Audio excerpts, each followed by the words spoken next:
I'm not coming out and saying that Joe Biden is leading us to war. I mean, there are people who will argue, and I think to some level of efficacy, that Biden's moves and maneuvers certainly make the U.S. being involved in conflicts more possible.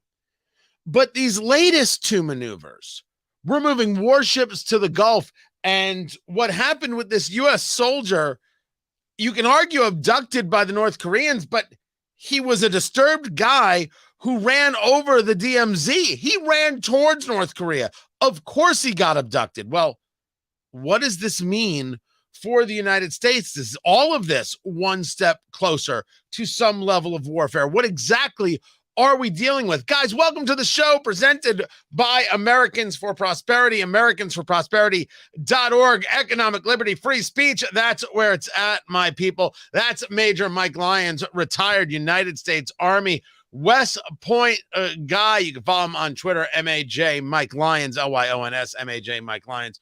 On the Twitter box, you do a lot of analysis work. You've done it for us. You've done it for CBS Radio. You do it on the cable nets. And I know that we've got the counteroffensive going on in Ukraine, but these other two stories right now just are almost kind of like this pile-on of what it is that we're seeing. And I want to start with what's going on in North Korea because it's certainly more sensational, even though I think what's happening in the Persian Gulf is much more dangerous. Who is this soldier? How in the world was he able to get close enough to the DMZ? Was he stationed there that he runs across? And where does this put the U.S. military and the White House right now? Tony, great to be back with you. Yeah, Private Tyler King was somebody that should have been chaptered out of the Army a long time ago. But because of recruiting requirements right now, not getting enough people in, it looks like he was given multiple second, third, fourth chances. He was not a good soldier, had a record, and was going to be prosecuted, in fact, and they were trying to send him back to the United States for that. He decides to get in some kind of tour group, and that some tour group gets close enough to the DMZ, and he decides that were what he was going to do. Literally crossed over, completely volunteered by himself, and now we're in this pickle about how do we get him back. I want to take just a moment to make sure that's understood.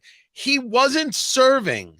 He was part of a tour group, but as I have read the stories, he had also been held for observation. He was told to leave South Korea, I believe it was, and he didn't. How is it possible that someone's told to leave the country or step away, and somehow two MPs can't put you on a plane? Well, it wouldn't be MPs. It would be his NCOs that work with him. And it's likely he falls through the cracks. And that does happen sometime in the military, unfortunately.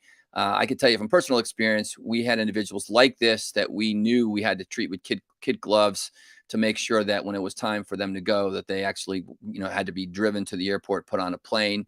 And likely there was a failure in the chain of command. Maybe they'll do an investigation and that'll come out. But this is someone that should have been watched closely.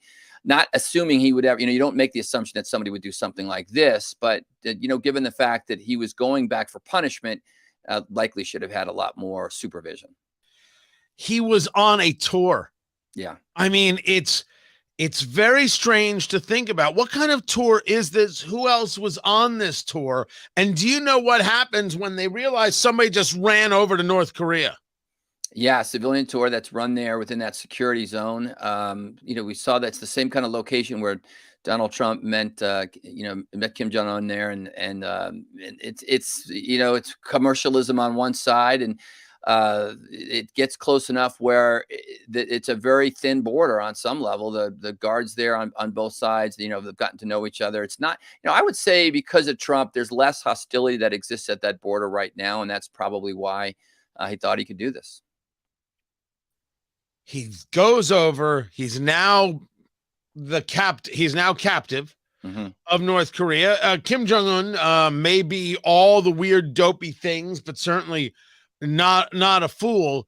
Mm-hmm. What leverage is this for Kim Jong-un? Is this nothing more than a food leverage for his people, or is this a far more dangerous moment than any of us realize? We have to see what happens. I know we're talking to them right now. That report just came out this morning that we're talking to try to figure out how to get him back. I'm not sure what leverage he provides. He's not a stellar soldier. We needed to get him back. Let's put that out there. I mean, any American held against their will on a foreign country we need to do whatever that we can. So I don't want to, dismiss that at all. The guy needs help, obviously. And so maybe there's some humanitarian side that's going to take place in the North Koreans and realize that this guy's really no leverage. He's no nothing. But we'll see. We'll see what happens. They're going to do something. Let's not bank our money on that one right there. This is Kim Jong-un. This is whatever I can get, and I will extract. And I think America sees it differently, sir, because this guy ran across. He wasn't taken. He wasn't abducted. Supposedly laughing as he ran. But we can argue if he was indeed mentally disturbed, he might not realize exactly the jeopardy he put himself in. Is that the take of the U.S. military, of the government? Yeah, embarrassingly so. And again, it's just harder to chapter out people from the military these days because there's so much pressure to keep unit end strengths at high levels, and you kind of tolerate this. The guy should have not been he shouldn't be deployed. He should be back in the United States in a unit there potentially. But he's clearly fit to not serve. That's the thing. Not everybody is fit to serve, and he clearly proved that out. He was unfit to serve, and now we're dealing with the situation. Let's talk about what we're dealing with in the Gulf. This is the Times of Israel right here. U.S. dispatches more warships, jets to Persian Gulf to protect shipping lanes. Also, 2,500 Marines are going. This is an escalation, and this has to do with Iranian piracy, correct? Yeah, it does. We're sending a destroyer there and an amphib, and that's where the Marines are coming from as well. And it's all about escorting ships that are not necessarily American flag, but other countries that the Iranians have decided that they're going to try to seize and take over. So it's deterrence. I have no problem with it. They're in international waters. This is what the Navy does. It projects power. And it's not an aircraft carrier, but the F-18s will be on station, and it's to keep commerce flowing within that region. It is, I believe it's pronounced Bataan. It might be pronounced Batan, and that is this group that has, as you talked about, the amphib, the amphibious type of assault weapons or assault ship that's there. The only way to stop the Iranians from trying to steal oil tankers or anything else is to shoot them dead in the water. You might say that it's, of course, a projection of strength, and this is one of the reasons why you need a strong Navy, as you and I have discussed. We don't have nearly as many ships as we actually need to be able to do that, to project the strength that the United States needs to project. By any other measure, it's a huge Navy. By our measure, it's not a huge Navy. Right. But if the purpose isn't to stop the Iranians by the utilization of force, what makes us think that the projection of force is enough? Well, I think it's proven to be. We've seen Cole, for example, attacked 22 years ago from Al-Qaeda, and we know that when we send just a destroyer onto itself, that it increases their level of awareness. I've talked to captains of those kinds of ships, and that's become more and more that mission. We peel off a destroyer whose primary mission is to defend the carrier, that carrier that's in the Gulf of Oman and other places that's in the neighborhood, so to speak. But we're trying to use these assets in order to protect to project power in there. I think that this is what we have to do, at least to start. There's vulnerability that exists because we send a destroyer. It's a big ship. It's a big target if the Iranians decide to do something. But we're seeing more and more that they're not dumb enough to attack a U.S. naval warship, I think, in that part of the world. If you believe that Biden is not strong, but Biden is weak, sir, talking to Major Mike Lyons, retired United States Army, then you may do other things. For example, Vladimir Putin going into Ukraine. We'll get to the counteroffensive in a second. Is the projection on the world stage, the political one as seen in the United States from the right, that Biden got us into this because of Biden's weakness? Or is the projection on the world stage the one from the political left in the United States, that Biden has rallied NATO together and therefore he's stronger than ever and other nations now know it? Well, I think this particular situation in the Persian Gulf, this is the Pentagon going to the White House saying, look, we got to do something here. I'm not sure the president projects power, especially when he goes to a NATO summit and can't seem to stick with a program and go out to dinner with everybody. The countries rely on the United States and rely on kind of other factors, let's say, that's going on. Maybe it's somewhere in the middle of what you just talked about.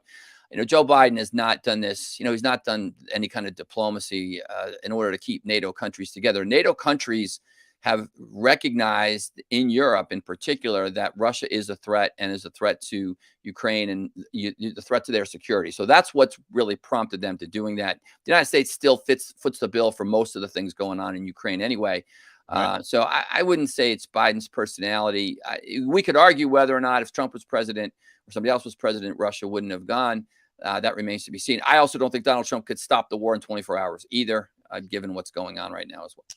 Talk to me about the Ukraine offensive. Of course, we've broken this down in numerous ways. That when we talk about what happened with the private military company there, Wagner, that it wasn't a coup as much as it was an opportunity to an opportunity. The counteroffensive has the ability to push the Russians out, or does this still end with Ukraine giving up the Donbas? No, it doesn't. They don't have that ability right now. 6 weeks into the counteroffensive, they've made just minor gains. And that's, I think, for three primary reasons. The first one is they've not been able to synchronize a combat arms fight. And that just has to do with the fact that they just have never done it before. It's difficult to do that on the fly. That's maneuver, infantry, artillery, tanks. They seem to be attacking not in a synchronized way, not in different ways to pick apart the Russian defenses, but in a linear way. They go after first artillery, then they come in with maneuver, and it's just not working out. That's the second reason is the mines and the obstacles that Russia has laid are just more significant than they had imagined. And they've learned that they've stacked things like the tanks and the minefields that are in there. Those obstacles are much more significant that they don't have the equipment to clear. And then the last thing, it really comes down to air superiority. Remember the movie Patton, right? In the last day when finally in Bastogne, the skies cleared and they were able to use the air superiority, and that broke the back of the Germans there in Bastogne. There's no function that Ukraine has that can break the back without any kind of air assets. And F-16 showing up next year is not going to cut it either. They're not getting the higher end F-16s that has a lot of capability. The Russian helicopters are destroying Ukraine maneuver elements in place right now as they try to move on the offense. It's just a grinding war of attrition that's taking place. Again, I ask the question, does this end without Ukraine giving up the Donbas region? I think it ends where it began, similar to what we saw in Israel and places like that when countries decide to violate borders. I think that there's going to be a more formal border that's going to be made within the Donbass, potentially Crimea, because that Russia has to have that. That's going to be a tough pill for the Ukraine military to swallow. And given the fact that they've sacrificed so far, but they just don't have the capability to extract them and vanquish them out of those regions that they have. They've taken literally very little space back. There was a report about 50% of what happened initially, but that they already had some of those regions beforehand. So that number is just not really the right number. So yeah, I do think, Tony, that the border is going to get redrawn. That's going to create a problem for NATO, because Russia will use that as a way and make that border a challenge, which will keep Ukraine out of NATO, because you can't have a NATO country with a border that has a border conflict. We will get more into the NATO conversation, I'm sure, in the weeks ahead. Major Mike Lyons, retired United States Army, MAJ Mike Lyons, on Twitter. You can catch him there, Lyons. I appreciate you taking the time to be with us. I'm glad you're here. Don't forget to subscribe on Rumble. You might be seeing this on YouTube. Lord only knows where. Subscribe. Do that right now. Would greatly appreciate it. I'll catch you next time, everybody. Take care.